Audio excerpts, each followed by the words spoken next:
Greetings and welcome. We are in sophomore English, and now our objective for the hour is to continue with our comments observations regarding JC4. Now, let's go back to an observation that I made before. Really, Julius Caesar as a play is often treated as a political document of sorts. Now, when I use the term politics, what do I mean? I'm using it in its academic instantiation. Politics is a branch of sociology. Let's talk about some of the major branches of study, since you as young scholars will very soon have to begin to answer the somewhat troubling question, what will I study at university? There are a number of options available in terms of disciplines that are really kind of classical in their beginning understandings. We start often with Aristotle, Plato, Aristotle, to talk about the different potential types of studies. Let's just outline a few because it's germane to my conversation regarding politics. You can study the individual mind. We call that psychology. But anytime you put more than one person together, you begin the study not of psychology, but sociology. If you want to study the history of sociology, that is to say looking backwards in time, we call that anthropology, the study of culture, language, religious practices. If you want to study anthropology under the ground, that is to say you're looking at somehow the very physical structure of culture, we call that archaeology. I say under the ground. Of course, not all archaeology is done by digging, but it's kind of famous. For those of you that know the famed films Indiana Jones series, the Indiana Jones hero is an archaeologist. His job is to uncover relics long since lost. The reason for that, other than to make a lot of money, the reason for that, of course, is to deduce some kind of sociological, historical understanding. Now, an extrapolation of sociology as well is the study of political science. Now, when we study political science, often referred to in short by poli-sci, when we study political science, we're looking at the ways in which law and the governance of law have affected the ways sociologically groups play together, get along, and the like. Of course, a subsidiary of all of this is just the larger confessing kind of study is what we call history. So within the domain of history, for example, there are all kinds of subsets. For example, political history is a function of also political science. Of course, you can have military history and so on and so on. Our play, obviously, can play through a number different of those different disciplines. Of course, we could go on. At the university, we can study in the humanities. That would include historical studies. Of course, we can study in the math sciences and the like. One famous historian pointed out that all study in the university is in fact history. If you're going to study, for example, mathematics, you have to study, of course, individuals who discussed mathematic theorems who are now long since past, right? So if you're studying calculus, you're studying Leibniz. Leibniz, alas, of course, now has passed. So almost everything we study has this tinge of the past, right? So, for example, if I'm wanting to look closely at By the Waters of Babylon, the text that we gave our time to a few months ago in the first semester, we're ostensibly studying history to the degree that we're reading a text long since written and published, right? So we're always studying history to some degree, okay? Now, let's think a little about what I said regarding Julius Caesar as a work of political study. This play asks of us to study, analyze both psychology and sociology simultaneously. Now, I'll say that again so you can write it in your notes, and then we can play a little game of thinking about how. It's not enough for me that you know what happens in the play Julius Caesar. That can be done with reading a simple plot summary that takes you 15 minutes. Or someone can stand in a hall and tell you the basic formulation of events.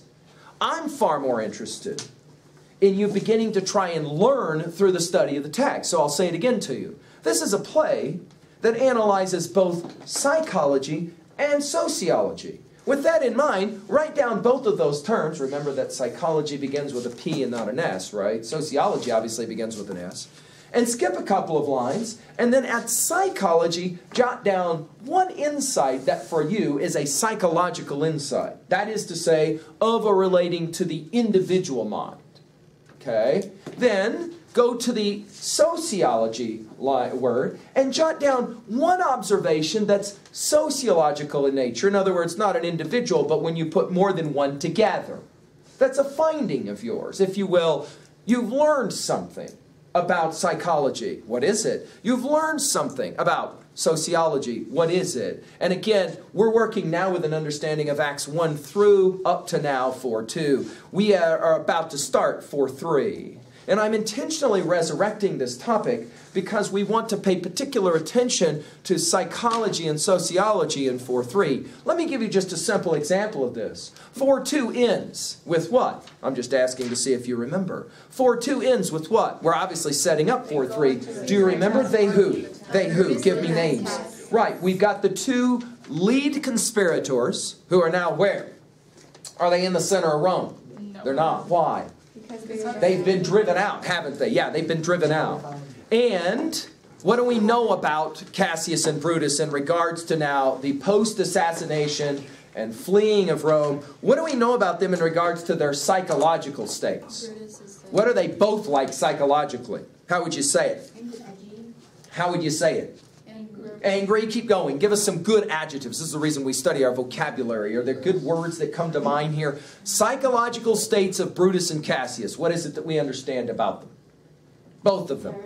Say it again. That's a good one. Paranoid. Why would paranoid work here? What does it mean to be paranoid, by the way? So, for example, if I'm a paranoid person, what am I qualified as? You're always kind of freaked out about stuff, right? You're skeptical, you're worried, you're anxious, you're full of anxiety, you're an individual that's often biting on your nails, or you're tapping of your pen, or your foot going up and down. You're worried, you're anxious, you're full of anxiety about, if you're Brutus Cassius, what? What could they be so anxious about? What do you think, Ermentrout? Name one thing you think those guys are really anxious about. Getting killed. Yeah, obviously they know that the triumvirate, that three, what are their names again? Who are in there? We know Anthony, obviously. Octavius is there. Who's the? Lepidus, yeah, the third cat. We know that if we're Brutus and Cassius, think about this. Every time they lay down on their cot to go to sleep, they know that in the middle of their sleep, somebody could come in and do exactly to them what they did to Caesar, namely, jack them. Right? So going to sleep, for example, is not going to be such an easy thing. We call this in psychological studies sleep deprivation, to be deprived of sleep. And if insomnia is, of course, a product of oftentimes sleep deprivation. Insomnia means that you can't sleep or you're deprived of sleep, right? That is to say, both Brutus and Cassius are on edge. Sociologically, what do we learn from these two guys? Power is absolute. At the end of the second scene of the fourth act, what's going on? Why does Brutus say to Cassius, let's not do this in front, let's do this alone? In front of who? In front of the troops. What is it sociologically that Brutus is concerned about? Like, why don't they just do a knockdown drag out in front of the troops? And they can kind of treat it like a World Federation event and pick up sides and do bets as to who's going to win the fist fight. Why? You got it. Both of them are aware. We are being watched. This is a sociological moment. It's not just a single moment between the two of us. There's something else bigger at play here. We got to hold up the proper veneer. We have to let everyone believe that everything is fine. In other words, Brutus is playing a role. Notice the irony. There is an actor playing Brutus acting. Right? You understand what I just said? So, for example, if we were performing this play, here at World and High, Dubolt and Pacheco could be the two characters, the two student actors who are playing Brutus and Cassius. They are actors playing those two roles, but now in front of their troops, they're acting. Like everything is fine. We got no problems, exuding confidence. Of course, the audience knows what's going on for reals. We're watching the wheels come off the bus. Or, of course, in the case of the Romans, the wheels are coming off the chariot. Thank you, Ms. Costalis, you're right. The wheels are coming off the chariot. It ain't going to be a pretty picture at the back end of this project. Shakespeare definitely wants to show us, just like he showed us in Romeo and Juliet, that when you start screwing around with sociological hegemony, harmony, unity, when you start screwing around with that, when the wheels come off the bus or the chariot, whichever vehicle you like, it's almost always going to end in some nasty kind of scene. In Romeo and Juliet, we know how that one ends. We can pretty much predict that it's going to be something similar. And guess what? These two plays, R&J and JC, they look very similar by the end. They do. And the harmony that was there, gone. And in its place, the void filled, politically speaking, with some pretty nasty guys. Now let's go to 4-3.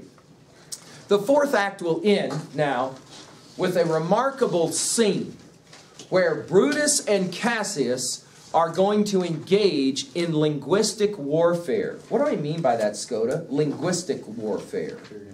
They're going to debate, aren't they? Right? Now, anyone that's involved in debate or forensics knows Shakespeare and particularly knows this play. Think of it. This has been a play of speeches. Now, for example, I could ask you at 3A, with the limited memory that you have of Romeo and Juliet, to what degree was that a play of speeches? And I could say, just start writing down the major speeches that are important speeches in R&J, and immediately you would, of course, come to several important speeches. But you would have to admit with me that of all of the speeches of R&J, none of them are speeches like the speech of Mark Antony that you just finished writing on. Would you agree with me? But if I were to ask you what's different about the speech of Mark Antony, what's different about the speech of Brutus in relationship to the speeches, for example, that are given in R&J, what would you have to say? How are they different speeches? Do we actually in R&J ever have a moment when a single person stands up in front of an entire group, and that entire group is asked to stand still and listen for a long period of time? See, that in and of itself, we don't even have those kinds of dynamics in R&J, do we? It's a different kind of play in that regard. What I mean by the rhetorical force of JC is that you have these moments over and over again, where you have these speeches that are given. Now, let's make a 3A observation. Shakespeare is working off of a very old tradition. Fights can be of two kinds. You can have a physical fight of some kind or another, or you can have a linguistic fight. You can fight with words, or you can fight with swords, or fists, or guns, or knives, or bombs, or whatever. The fighting with words is fundamentally a Greek invention. Think about the importance of what I just said. Conflict resolution in the history of the world normally has come down to the guy with the bigger gun gets to decide. Fists, force. As Machiavelli will say it in The Prince, might makes right. It's simple. If you and I have a disagreement, we will decide it by some contest of strength. And notice in the history of the world how this kind of recapitulates or repeats itself over and over again. So, for example, during the King Arthur time, Knights of the Round Table, what do? We get on our little horsies after we're all dressed up in our uniforms and our metal, and we take long pokey sticks and we ride at each other on horses. Anyone with a brain might ask the simple, obvious question, really? So you can ride on a pony better than someone else and knock them off their pony, and that gives you the right to be right? I mean, anybody with a brain would ask, first of all, just because someone's big and strong and can knock the snot out of somebody else doesn't inherently mean that he's right. Would you agree with me? Physical contests normally will produce the victor as the stronger, sometimes the smarter. We think in our freshman year of Most Dangerous Game, don't we? That short story we all had to endure about, of course, being hunted on an island. In the end, the smarter guy wins. Brains factor, right? Brains factor into this. But let's just call it, hello. Stay with my observation. Let's just call it what it is. Most Dangerous Game is a way to prove you're going to resolve conflict with force of strength. But there's another way to do it. And this, in large measure, is the point of the life of Socrates. Now, when I lecture to you Republic here in 24 months. I'll point out that in the very opening lines, the first 50 lines of Republic 1, it's huge, Socrates is being compelled to go to a house and have a conversation. He doesn't want to go. And they say, look, there's a bunch of us, there's only two of you. Socrates is there with his pal Glaucon. There's only two of you, there's a bunch of us, and we're going to make you come, physical force. Socrates will ask a really intriguing question, the opening lines of Republic. He will say, can't we find another way than physical force? How about a discussion? Can we have a debate? In other words, we won't fight with fists, we'll fight with words.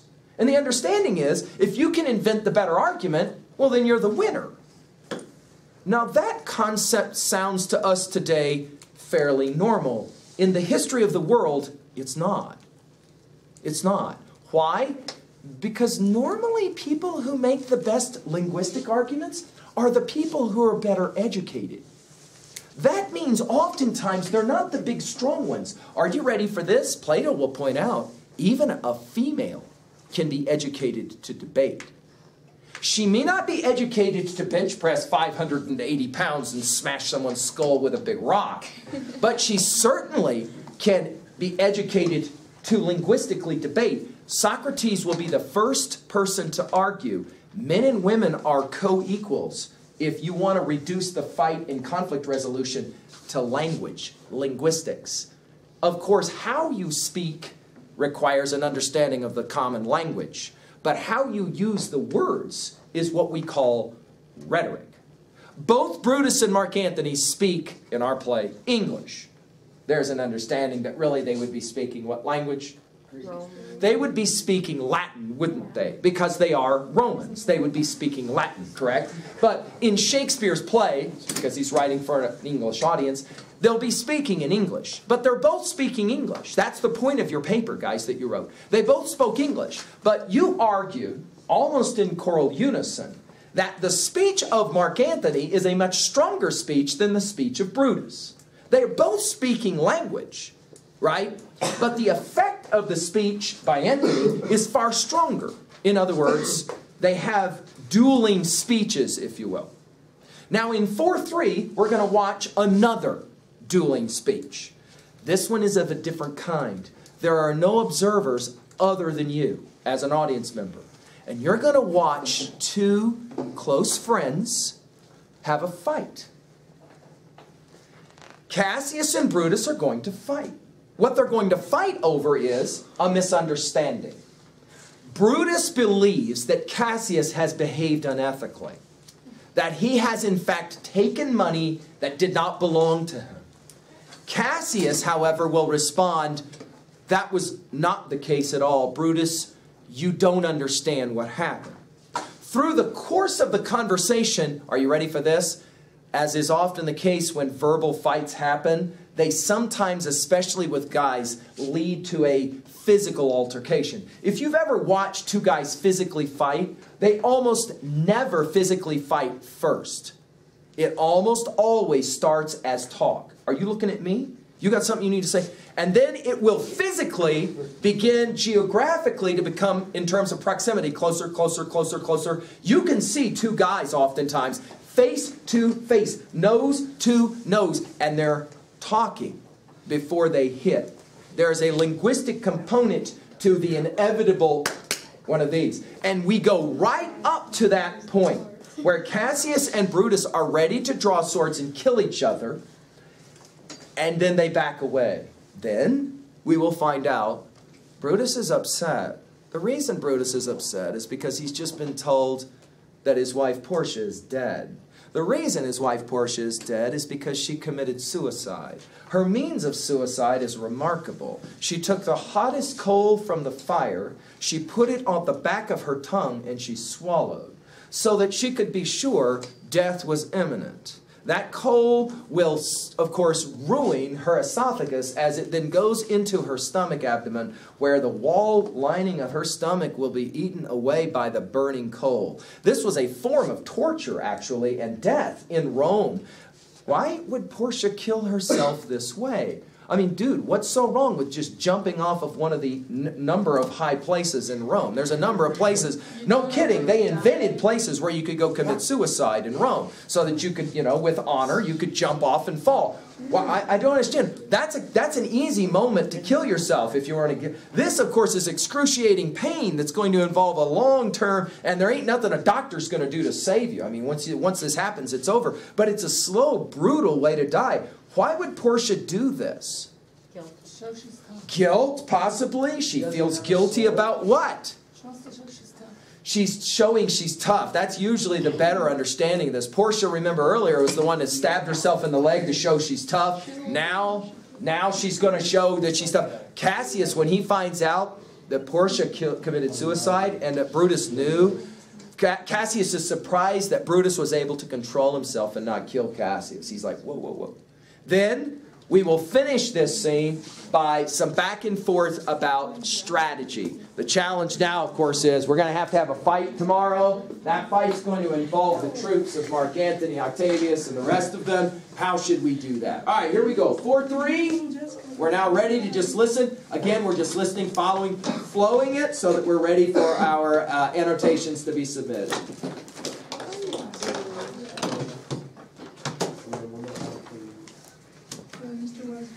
When in my letters, praying on his side because I knew the man was sighted on. All right, follow close. It is not weak that every nice adventure bears his comment. You yourself have an itching palm. Itching palm. He took money. Go to undeservers. Aye, an itching palm? You know that you are Brutus that speaks this, or by the gods, this speech or else your last. The name of Cassius honors this corruption. And chastisement will therefore hide his head. Chastisement? Remember March, the Ides of March, remember. Did not great Julius bleed for justice' sake? What villain touched his body that did stab and not for justice? What? So one of us that struck the foremost man of all this world, but for supporting robbers, shall we now contaminate our fingers with base bribes and sell the mighty space of our large honors for so much trash as may be grasped thus? I'd rather be a dog and bay the moon than such a Roman. Brutus, bay not me, I'll not endure it. You forget yourself to hedge me in.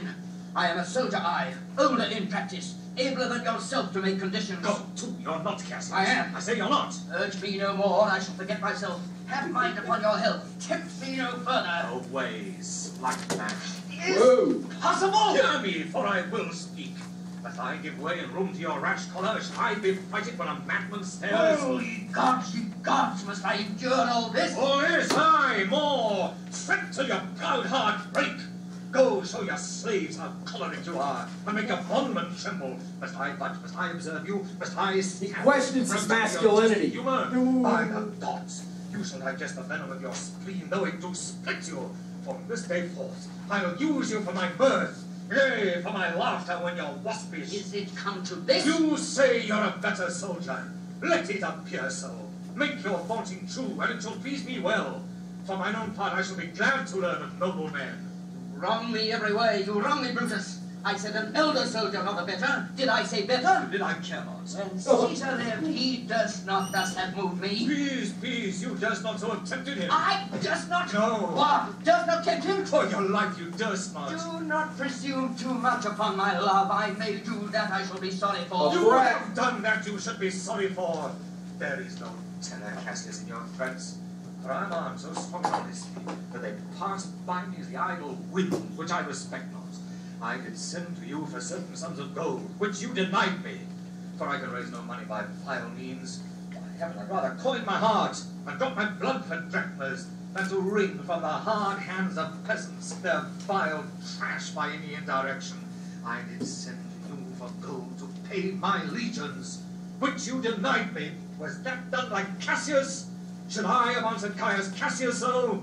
When Marcus Brutus grows so covetous to lock such rascal counters from his friends, be ready, gods, with all your thunderbolts, dash him to pieces. I denied you not. You did. I did not. He was but a fool that brought my answer back. Brutus hath bribed my heart. A friend should bear his friend's infirmities, but Brutus makes mine greater than they are. I do not till you practice them on me. You love me not. I do not like your A faults. friendly eye could never see such faults. Our flatterers would not, though they do appear as huge as high Olympus. Come, Antony, and young Octavius, come, revenge yourselves alone on Cassius. For Cassius is a weary of the world, hated by one he loves, braved by his brother, checked like a bundle, all his faults observed, set in a notebook, learned and conned by rote, to cast into my deeds. Oh, I could weep my spirit from mine eyes. There's my dagger, and here He's ready to kill himself. within a heart dearer than Pluto's mine, richer than gold. If that thou beest a Roman, take it forth. I that denied thee gold will give my heart. Strike as thou didst at Caesar. For I know when thou didst hate him worst, thou lovest him better than ever thou loved Cassius.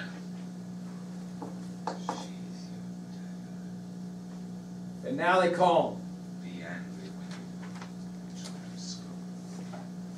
Do what you want. Dishonor shall be. Cassius, you are yoked with a lamb, carries anger as the flint bears fire. Much enforced shows a hasty spark. The straight is cold. Cassius lived to be but worse than laughter to his Brutus when grief and blood ill-tempered vexed him. When I spoke that, I was ill-tempered too. You confess so much. Give me eye. And my heart too.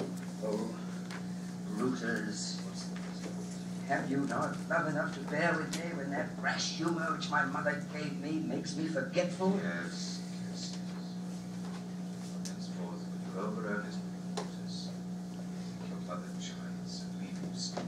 Let me go in to see the general. There is some grudge between us. If not, leave me alone. You shall ask after her. Nothing but death shall stay me. How now, what's the matter? For shame, you general. What do you mean? Now, family, friends, as two such men should be, for I have seen more years, I'm sure, than ye. How vilely does this cynic rhyme? Get your hands, sir, saucy fellow, hands. Bear with him, Brutus, 'tis his fashion. I'll know his humor when he knows his time. What shall the war do with these jigging fools? Companion, hands. Away, begone! Lucilius and Licinius, bid the commanders prepare to launch their companies tonight. And come yourselves, and bring the Sala with you immediately to us. Lucius, pour the wine. I did not think you could have been so angry. Oh, Cassius, I'm sick of many griefs. In your philosophy, you make no use if you give place to accidental evil. A man bears sorrow better. Portia is dead. Here it is. Portia. She's dead. How escaped I killing when I crossed you so? Oh, insupportable, touching loss. Upon what sickness? Impatient of my absence, and grief that young Octavius with Mark Antony have made themselves so strong. For with her death that tidings came. With this she fell distract, and her attendants absent, swallowed fire. And died so? Even so. Oh, immortal God. Speak no more. Give me a bottle of wine. In this I bury all unkindness, Cassius. My heart is thirsty for that noble pledge. Fill, Lucius, till the wine o'erswell the cup. I cannot drink too much of Brutus' love. Come in, Titinius. Welcome, good Messala. Now, sit we close about this taper here, and call in question our necessities. No more, I pray. He's stunned Messala, still. I have here received letters that young Octavius and Mark Antony come down upon us with a mighty power, bending their expedition toward Philippi. Myself have letters of the self-same tenor, With what addition? that by prescription and bills of our authority, Octavius, Antony, and Lepidus put to death 100 senators. Therein our letters do not well agree. I speak of 70 senators that died by their prescription. Cicero being one. Cicero one. Cicero is dead by that order of prescription. Well, to our word alive. What do you think of marching to Philippi presently? I do not think it should. The reason? This it is. It is better that the enemy seek us, So shall he waste his means, weary his soldiers, doing himself offence, whilst we lying still are full of rest, defence, and nimbleness. Good reasons must of course be placed of better. The people twixt Philippi, this ground, do stand but in a forced affection, for they have grudged his contribution. The enemy, marching along by them shall make a fuller number up, come on refreshed, new added, and encouraged. From which advantage shall we cut him off, if at Philippi we do face him there, these people at our back? Hear me, good brother. Under your pardon, you must know, Miss Sally, that we have tried the utmost of our friends.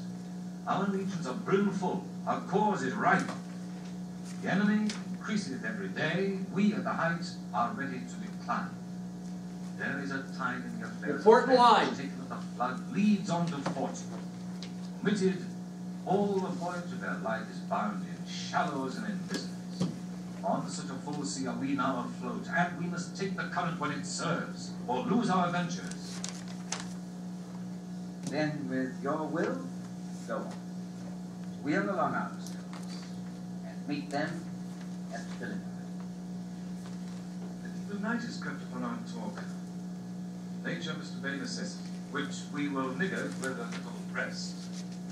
There is no more to say. No more, good night. Early tomorrow we will rise and hence. Lucius, McGee, farewell, good Miss Sarah. Good night, Titinius.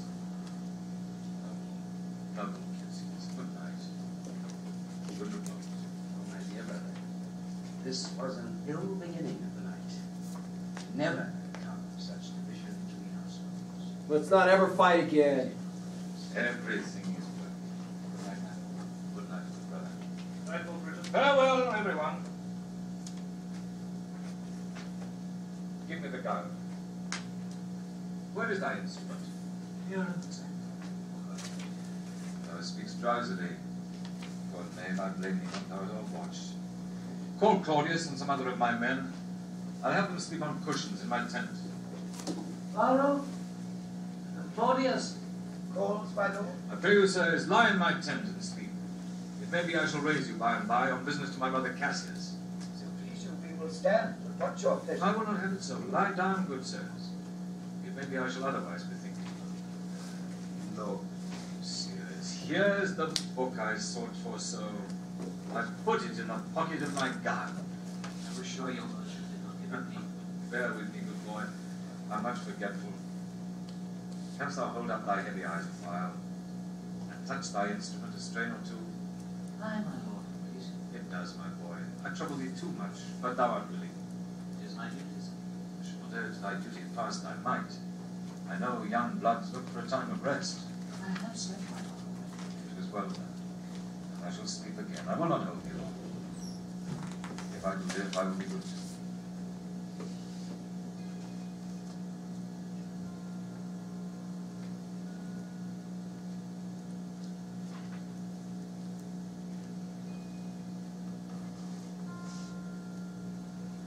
Brutus tries to sleep by making himself read a little bit. He starts to doze off.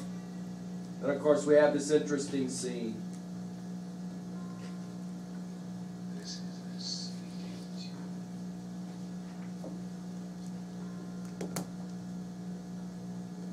Oh, murderous Soph, layest thou thy leaden mace upon